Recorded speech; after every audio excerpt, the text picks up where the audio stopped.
en función de ese país productivo que quiero. Yo quiero que crezca determinada cosa en una región, lo que hago es llevar la infraestructura. Orientar. Entonces, las obras de infraestructura son energía, transportes, digamos, en función del proyecto productivo. Hoy las obras públicas en la Argentina se deciden con dos criterios. O el criterio clientelar, el más amigo y el más alcahuete del presidente recibe obras públicas, se hacen con ese criterio, o con el criterio del negocio. A ver, ¿cuál es la obra que me da más negocio? Hay obras de infraestructura en la Argentina, las que están vinculadas con la energía, por ejemplo, que no se están haciendo porque no dan réditos electorales. Entonces hay que repensar la Argentina con un modelo de desarrollo productivo, como fue la Argentina hace 100 años. Ahora, pero ¿cuánto de todo esto en verdad se puede modificar desde el Parlamento, ya sea en diputados y en el Senado, y cuánto de esto en verdad se está poniendo en juego a un proyecto que ya abarca la vista hacia el 2011? Porque me parece que justamente de todo esto que estábamos hablando, no solo desde el Parlamento se puede llegar a... Es que si nosotros logramos recuperar para el Parlamento la discusión y la ejecución del presupuesto nacional, ese es el que define las políticas. Eso es el presupuesto. El presupuesto es la ley madre, por supuesto, porque es el que define la dirección política de un gobierno, es el que define cómo se asignan los recursos. Fíjense que la presidenta ha alardeado de no firmar la cantidad de decretos de necesidad de urgencia que firmó su marido, ¿no? Que era escandaloso. ¿Pero qué hizo ella? En un año firmó un solo decreto, pero con el cual convalidó las transferencias de 36.000 millones de pesos en un solo decreto. Y nosotros necesitamos que esos recursos se distribuyan de manera, se asignan y se distribuyen de manera transparente en el Congreso de la Nación.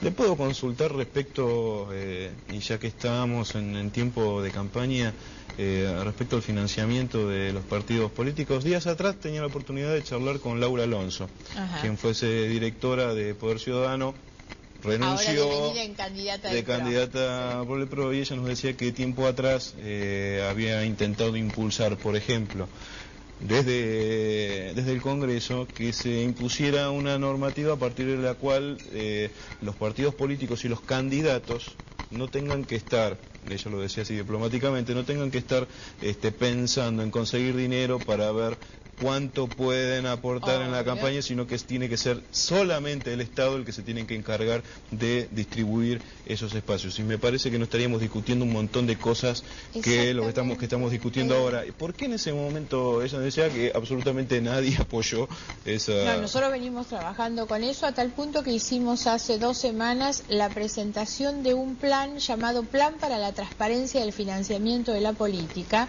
y nosotros vinculamos eso con el tema de la seguridad, la verdad. Porque hoy el gran problema que hay con la seguridad es que la seguridad está a cargo de la policía. La policía no tiene un financiamiento transparente, pero el gran problema es que quien manda a la policía son los políticos, que tampoco tienen transparente su propio financiamiento. Y yo creo que se disciplina con el ejemplo, no con la billetera. Entonces, lo primero es transparentar el financiamiento de los partidos políticos de las campañas electorales, porque eso es lo que nos va a dar autoridad hacia abajo. Hoy el problema de la seguridad tiene que ver en gran medida con la droga y el delito demasiado vinculadas con la política. Se financian campañas electorales con los recursos que provienen de la droga. Entonces es imposible que después nosotros resolvamos el problema del chico que cae en la droga o en el delito y que termina matando a una persona si no resolví antes a los responsables que tienen que ver con la política. ¿Y qué es lo que obstaculiza?